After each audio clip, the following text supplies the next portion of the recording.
Bah les gars, j'espère que vous allez bien. Ça fait un petit moment qu'on ne s'est pas vu. Donc, petite vidéo très courte sur... Attendez, je m'approche comme ça sera peut-être un petit peu mieux. Donc, petite vidéo très courte pour vous montrer comment on démonte un amortisseur de Yamaha YZ des années 80. Donc du début des années 80, en fait, c'est le dernier système d'amortisseur cantilever. Il y a eu le premier avec la grosse bonbonne, la grosse boule qui était fixée au corps de l'amortisseur.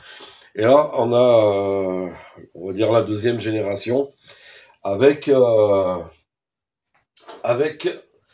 sa bonbonne séparée, son flexible. Voilà. Donc là, déjà, je dois, excusez-moi, pour nettoyer l'intérieur, il faut que je désolidarise ces parties-là, la bonbonne du reste. Et c'est un peu grippé, donc on va avoir du souci. Du coup, cet amortisseur-là, c'est le bordel. Vraiment, je me souvenais plus comment il était foutu, parce que ça, je l'ai fait, j'en ai fait quelques-uns, mais on va dire, je crois que le dernier que j'ai fait, c'était en 84. Donc, et après, il y avait un pote qui m'en avait donné un à faire. C'était le modèle d'avant, donc avec la grosse boule, et celui-là, j'avais pas pu le démonter. Donc, il y a 5 ans, à peu près, 5-6 ans. Donc, je me suis souvenu en cherchant, parce qu'en fait, j'ai cherché des vidéos, des photos, tout ça, sur les forums, aux US, tout ça, j'ai rien trouvé. Là, il y a une porte qui est en train de s'ouvrir, toute seule. Il y a un truc bizarre. Ben non, c'est qu'il y a Shorty. Allez, on monte. Allez, chien, monte. Il est en train de me faire peur. Je viens de regarder une vidéo sur le paranormal et il est en train de me faire peur. C'est pour ça que j'ai allumé toutes les lumières et tout, là. Surtout qu'en plus, il y a des bruits bizarres ici dans cette maison. Des fois, j'entends marcher et tout, on entend du bruit. Là, le chien qui regarde, on sait pas. Il y a quelque chose. En fait, il y a quelque chose qui surveille. Mais bon, ça y est. Les vieilles maisons, on sait pas. Je suis en train de mettre une ambiance de fou, là. Donc, bon, on revient à la réalité. Donc, je vais prendre le téléphone avec moi et je vais vous montrer comment ça fonctionne. Donc, pour démonter... pour ouvrir l'amortisseur en deux, pour le nettoyer, pour remplacer les joints, pour faire tout ce que vous avez à faire dessus. Du coup, donc, quand j'ai cherché toutes les infos, j'ai rien trouvé. J'ai trouvé 2 photos sur un site, sur un forum américain. Je crois que c'est sur VitalMX ou TumperTalk, je sais plus. Un des deux. Et un ami virtuel du forum MX Team, mais qui avait aussi posé la même chose sur le guide vert. C'est JPS, donc si tu vois la vidéo, ben, salut à toi, et merci de m'avoir réaiguillé là-dessus, parce que j'étais perdu, je m'en souvenais plus. Parce qu'en fait, donc, à l'époque, quand j'ai eu à faire ces amortisseurs-là, je n'étais pas équipé de presse. Donc c'est moi qui les faisais dans mon garage. Voilà, j'étais pas encore. Je m'occupais des suspensions, mais j'étais pas préparateur, quoi. Voilà, ça, le terme de préparateur, c'est venu plus tard. Mais j'étais mécanicien moto et encore c'était au début. Hein, j'avais pas encore de diplôme, rien. Et, c'est quand je me suis lancé dans le motocross et forcément dans la mécanique. Et parce qu'après mes diplômes, j'ai eu en 83, donc on était...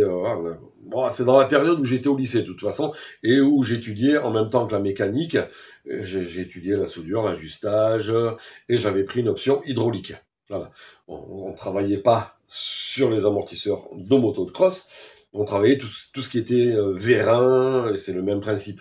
C'est des pistons, des clapets, des passages d'huile, de l'huile sous pression, de l'azote, ou alors un moteur qui envoie une pression d'huile pour l'augmenter ou la réduire, donc pour faire varier des vérins. Vous savez, comme sur les bulldozers, les trucs comme ça. Donc ça, c'est autre chose. Et on travaillait aussi sur tout ce qui était amortisseur de voiture, camion, voilà. Les amortisseurs de carbone et tous ces principes-là. Bref, ça j'en ai déjà parlé il y a très longtemps dans une vidéo. Donc, quand j'avais ces amortisseurs-là à démonter, en fait, bon après j'en avais pas fait beaucoup hein, des cantilevers en ces années-là, j'ai dû en faire 4 ou 5. Hein, et c'était juste pour de l'entretien, hein, vidange. Voilà, il n'y avait pas de modification. En même temps, quand vous allez voir comment c'est foutu, vous allez bien voir qu'on ne peut pas faire grand-chose. Bref, donc, j'amenais ça à l'atelier de rectification qui me réalisait mes cylindres, qui me changeait les bielles, qui faisait tout ça. Donc, atelier de rectification de la ville où j'habitais, Draguignan, pour ceux qui connaissent. Donc, qui est à 15 km d'ici. Donc, j'amenais l'amortisseur que j'avais démonté, et pour sortir ce boîtier joint, j'étais obligé de le faire, parce que je n'y arrivais pas, j'avais pas l'outillage. Mais, ça, voilà, 40 ans plus tard, je me souvenais plus comment on faisait. J'ai essayé dans tous les sens, j'ai dit, putain, mais j'ai passé un temps pas possible, et mais c'est incroyable que j'arrive pas à enfoncer le boîtier joint pour pouvoir accéder aux clips. Vous savez, un amortisseur traditionnel, on prend le boîtier joint, je vais en avoir un par là. Voilà. On prend le boîtier joint, on le pousse, il descend et on enlève le clip qui est ici, vous voyez. Bon, sauf que là, sur ces amortisseurs-là, comme d'autres, hein, il y a des amortisseurs de CR et tout, dans ces années-là, 83, 84, par là, enfin, des amortisseurs à l'époque, il y en avait beaucoup qui avaient 2 clips. Voilà. Mais alors, celui-là, les autres, on arrive plus ou moins, il y a un premier clip qu'on enlève, et l'autre clip, il est juste dessous, vous voyez, c'est quand même, on arrive quand même à baisser un petit peu le boîtier joint. Celui-là, il bouge pas. Il bouge pas, je vais vous montrer pourquoi. Donc, je vous amène avec moi. Je vais prendre à la main, pour ça que j'ai pas mis le gant, voilà, tenez, je vais même le mettre là. Donc là, j'ai un gant, déjà, parce que c'est dégueulasse, je vais toucher. Je vous prends avec moi, et je vous montre pourquoi. Comme ça, si vous devez démonter un amortisseur de cette époque-là, donc le cantilever, deuxième génération, mais je pense que le premier, c'était la même chose aussi. Le premier, je vous ai dit, j'en ai eu un, mais je ne l'ai pas ouvert. Peut-être qu'à l'époque, j'en ai fait, mais je ne me rappelle plus. Voilà. J'ai dû en avoir à faire, puisqu'il y avait les IT, il y avait des DTMX, il y avait tout ça, donc le XT500, enfin bref, j'ai dû avoir à le faire, mais je me souviens plus. Je me souviens de celui-là avec la bonbonne séparée. Donc, allez, je vous embarque. Je prends le téléphone. Voilà. Et on arrive ici. Alors, vous voyez, là, petit ressort tout neuf. Hein. Je pense qu'il est neuf. Ou alors il a été repeint, mais ça je sais pas. Dylan m'en dira plus. Alors, donc là vous voyez le corps d'amortisseur, et vous voyez l'emplacement du clips qui est ici. Et là en bas, vous voyez un deuxième emplacement. Voilà. Une deuxième rainure. Deuxième rainure avec un deuxième clips. Donc là, il est nettoyé, bien entendu. Donc, vous voyez maintenant comment se décompose le boîtier joint. Donc là, vous inquiétez pas, ça c'est le cache-poussière. Le cache-poussière qui est sorti de cette pièce-là. Donc, vous pouvez, si vous trouvez, vous pouvez reconditionner l'amortisseur d'origine, enfin le boîtier d'origine avec des pièces. Hein. Mais bon, là, moi, pour le sortir, j'étais obligé le machin il s'est arraché, il était fusillé, donc c'est pas grave, je vous explique pourquoi. Même si vous massacrez cette pièce-là, si vous massacrez tout ça, c'est pas grave, on n'en a plus besoin. Donc là, vous voyez les 2 clips. Donc ici, en haut, donc la première chose que vous voyez, c'est cette pièce-là. Et cette pièce-là, elle a son clips ici. comme ça, dans la rainure. Et vous voyez, ils ont fait un déport, heureusement, pour pouvoir accéder aux clips. Là, c'est le joint SPI. La pièce qui nous emmerde, c'est ça. Donc, en dessous, vous avez cette autre pièce, ici, qui est comme ça, dans le corps de l'amortisseur. Avec son clips aussi qui est là, donc dans la deuxième rainure. Entre ces deux pièces, vous avez ça. Et ça, c'est quoi? Ben ça, vous voyez, ça se tord. C'est du caoutchouc. C'est une grosse rondelle de caoutchouc bien dure. Voilà. C'est ce qui sert à faire, qui sert à amortir le bruit quand les deux pièces se mettent en contact. Mais vu qu'elles sont quand même bien serrées, je doute.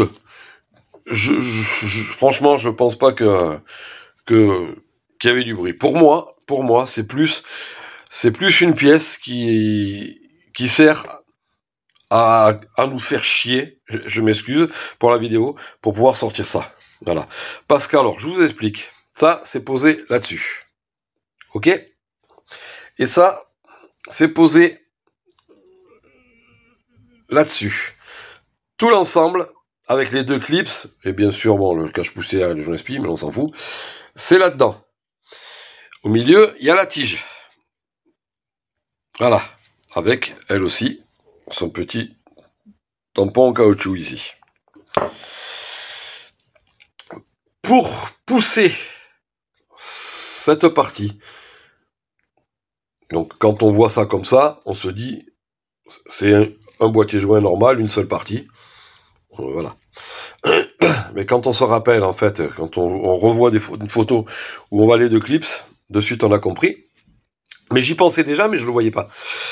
Et donc pour pousser ça, ben c'est impossible. Vous voyez là, il y a une trace parce que j'ai essayé avec un chasse-goupille de taper pour le faire descendre.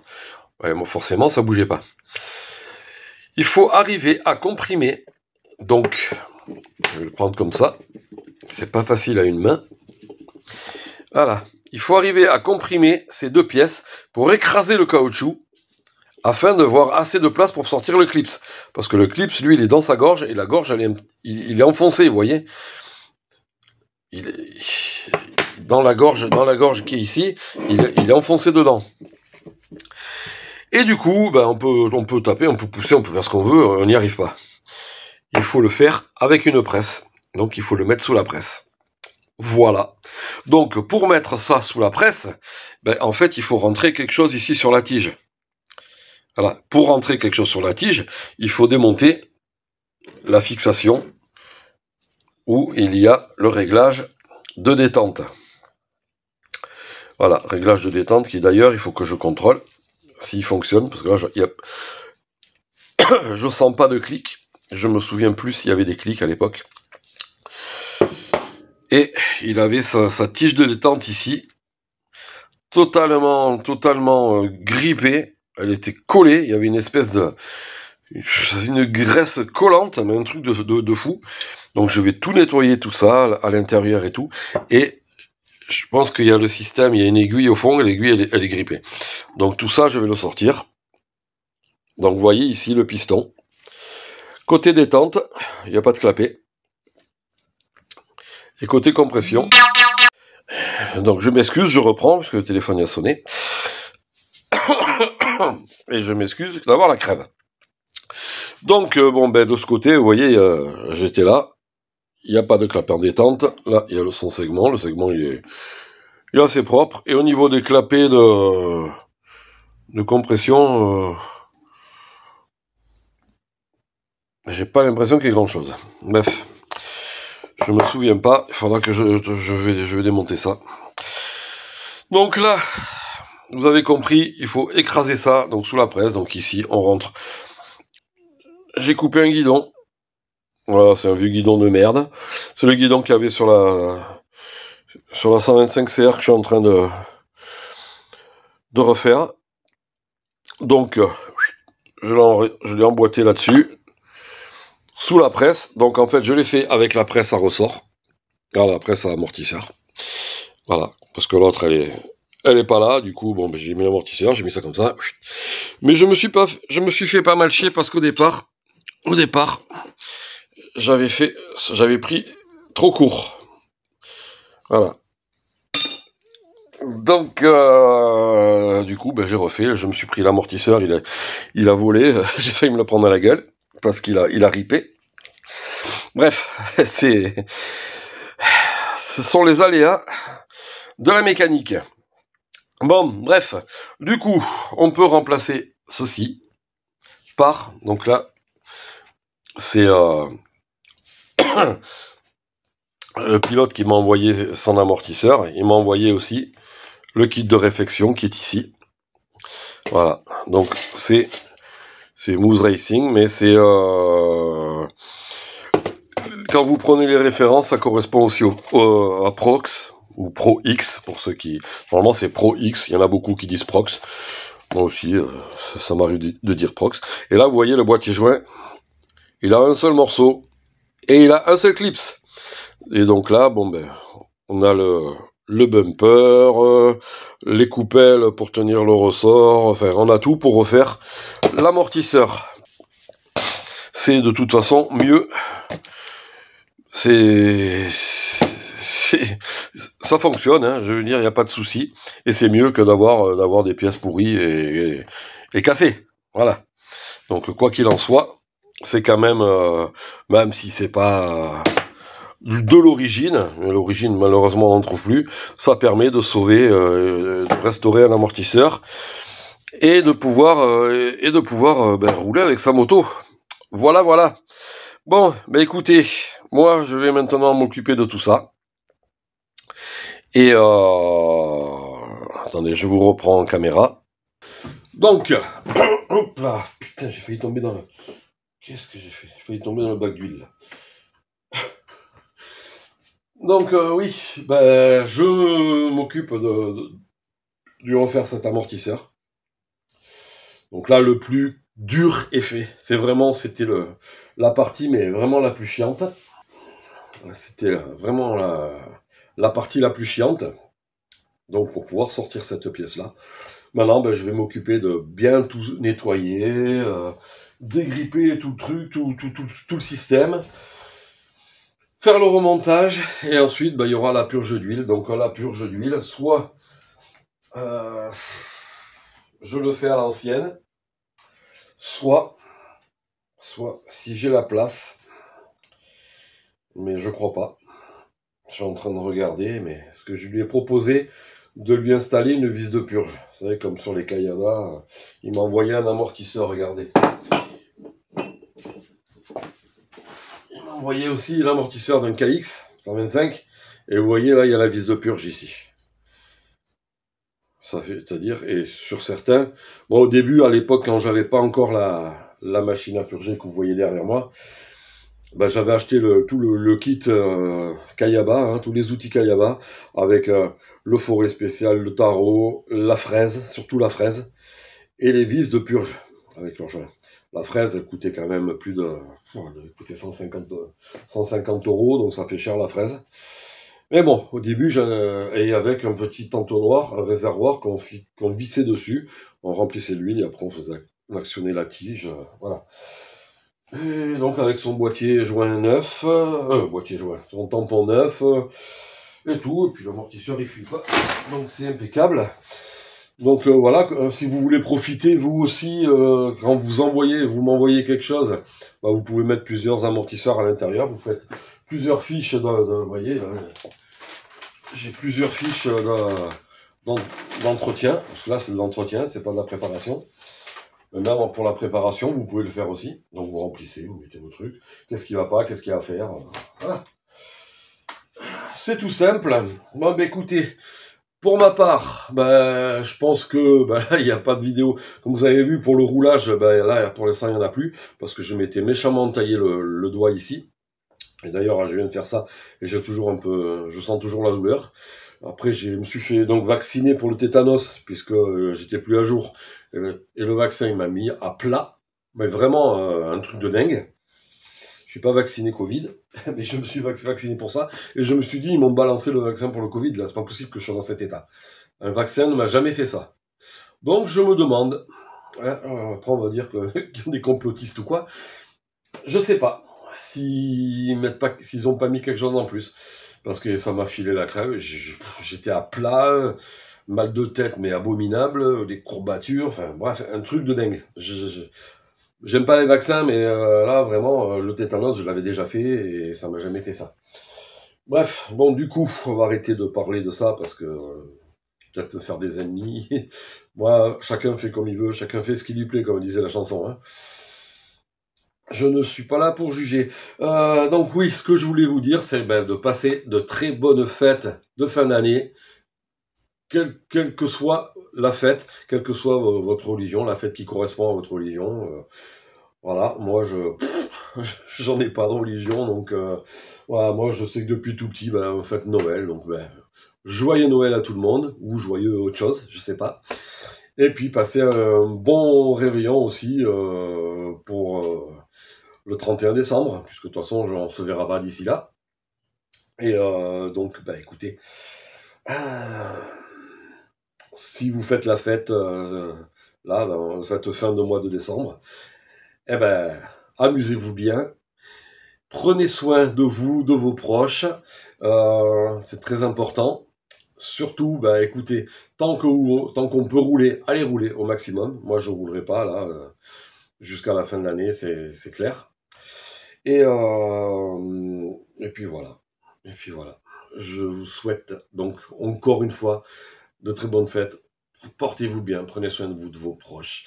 Plein de cadeaux, soyez heureux, c'est le principal. Soyez heureux. Allez, on se revoit l'année prochaine. Salut.